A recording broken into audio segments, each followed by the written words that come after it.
Joshua, could you collect the papers for me, please? Sure.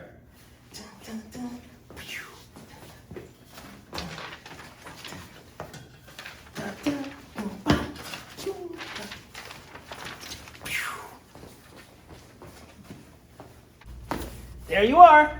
Oh, Joshua, you're such a special guy. I love your enthusiasm and your energy. Don't ever let anybody make you change. Oh, thank you.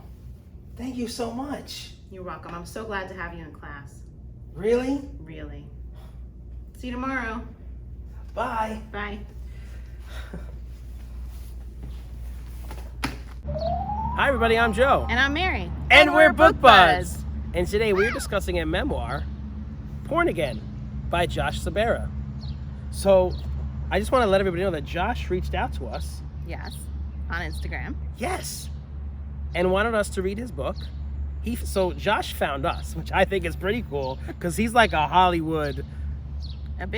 He's a name out there. He's a big deal. Yeah. So Josh found Bookbuds somehow and reached out to us and promoted his book to us.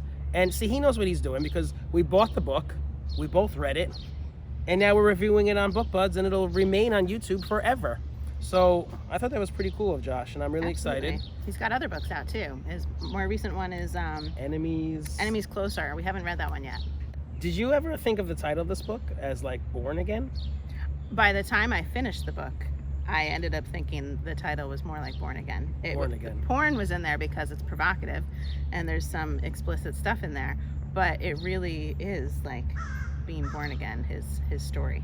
Yes. Yeah. And he likes to be a little explicit and provocative. Yes. So I think it's when you read the book, you'll see like a lot of the chapter titles are kind of like raunchy. Yes. They're like explicit. Yes. And if you follow him on Instagram, he has some fun photos that he shares of himself.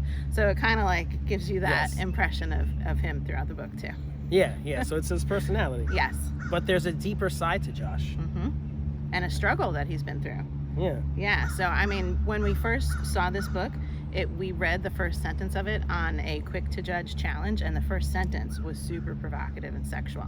And so then I thought, what's this book going to be about? Wow, lots of fun. But the struggle that was in there was really deep. It was a story of his life, what he went through before coming out as gay and the struggle that he had. And then even after he came out, just like his struggle with relationships and defining what a quality relationship was in his life. It was really hard for him to truly just manage life and know exactly where he was at and who he wanted to be and how he was going to be with other people, Well, I think that this book offers a lot, like what you're trying to say. Like it offers like his personality, which is like, provocative or whatever, if you see his Instagram. And then it has those deeper stories and the shade in this book that he just dishes out.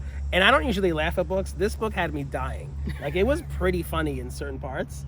Yeah, so the shade that he threw at Ricky Lake, there's some serious content towards the end of this book about his relationship with Ricky Lake. And I was like, wow, he just puts it all out there. Yes. It was pretty incredible. So, Ricky Lake. So, first, I want to say, I like how he holds back for other celebrities, because he refers to other celebrities just as like Miss Pop or Miss Bombshell. So he's like concealing their identity, but still like dropping some stuff about them. And I'm like, oh, I'm dying to know who those people are. Right. But with Ricky Lake, what? He just went in and just told it like it was. Yeah. Now, are you a fan of Ricky Lake? I was long ago. I remember watching the show. I mean, when I first was reading it, I'm like, I have to dig this out of my brain because it was like a long time ago.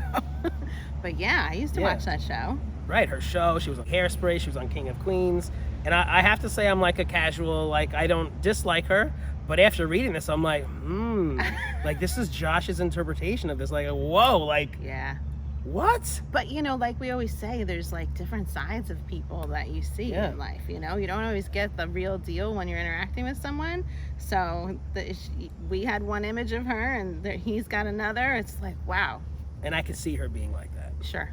I could totally see her doing that. Yeah, and there's a couple other Hollywood names in here that I was very surprised to hear some of the things he said about them. So if you are interested in Hollywood gossip and just Hollywood stuff in general, and as well as reading a memoir, check this book out. I think you'd be very surprised to read some of the things that are in this book. Yeah, we're not going to give it all away. You got to read it. Yeah, absolutely.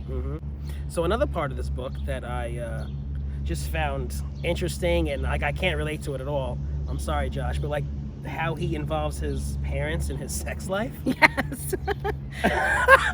Wow. That Like was Josh very would interesting. call his mom and like just give details. Like of- explicit details. Yes. And, you know, I imagined her being like, well, honey, you know, be careful. Right, And I'm just right. thinking, like, if my mom says anything to me remotely, like sexual, I'm like, okay, I'm done with this conversation. Right. We're not starting this conversation. Right. But they got into it. They sure did. Very interesting relationship there. He would ask for their opinion. Yeah. He would update them on everything. I know. Like every day, I think. I think they were just a really like important support to him, you Yeah. know, because also just, you know, it was hard for him to have the solid relationships that he knew he could rely on, but he knew he could rely on the parental relationship. So, you know, I'm sure that's why it was a go-to, Yeah. you know? Good for you, Josh. I thought it was so funny how, as a kid, he liked cleaning supplies and vacuums, and like before they went somewhere, his mother had to call ahead and be like, "Do you have a vacuum?" That was adorable. Because that would just like keep him occupied. Yeah. That's hysterical. Your house must be spotless.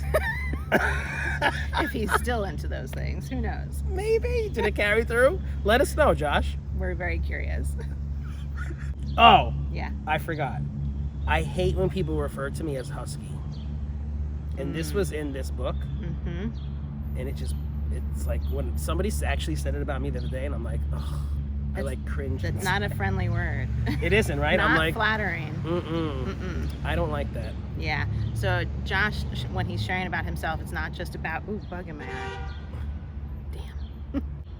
Husky should just be reserved for the dogs. Absolutely. And, you know, this book was not just about his struggle with accepting himself and coming out, but just like overall image for yourself, you know, and to grow up with just feeling unattractive and unloved and disrespected by people, not accepted. He covers all that in the book. I love the yellow sweater story Yeah. with his teacher, I believe. He's had some loss, some really painful loss. Yeah. Special relationships with teachers, though. Yeah. Like this particular one was a lost one, but his teachers had a profound effect on him throughout his life. And I was like, wow, I never went to the movies with my teacher. I never had them over to my house, but he had Right. some really meaningful relationships with his teachers. So it was interesting, I think, that he had like a good level of comfort with adults, you know, more Right. so than Because he his was own like peers. ahead of his years, right? Yeah. And he was an old soul, so Mm-hmm. his friends were like adults. Yeah. But that yellow sweater story was particularly sad. Oh yeah. You guys got to read that part. We're not going to give it away. Yeah. Ooh, that had me going. All right, so let's talk a little bit about Josh's personality. Okay. So he's edgy. Mm-hmm. He's edgy, I would say. Look him up on YouTube. In one particular part of this book, he referenced how people would put him down, make fun of him, whatever, right, when he was younger. And he said that, like, he felt his personality emerging because he would start firing back at these people. Mm-hmm. And rightly so. So he was finding his voice, standing up for himself. There were times when he would put somebody down in the book and I'd be like, oh, that was harsh. But then like a paragraph later, I'd be like, oh yeah, they kind of deserved that. They were really terrible to him. Right, so if people weren't idiots, Mm-hmm. Maybe he wouldn't have had to counter with that kind of attitude. right. So the idiots in our life really have a profound effect on us and shape us. And it would be really nice if we could just all be kind to each other. I would love that. Just be cool, people. Come Yeah, on. seriously. What is the issue here? Mm-hmm. You see that bug on the phone? I do. Okay. I hope it's not like laying eggs. It's a on very strange bug on my watching phone or anything. Bookbuds. Ugh. So if you're interested in checking out a different kind of memoir, check this one out.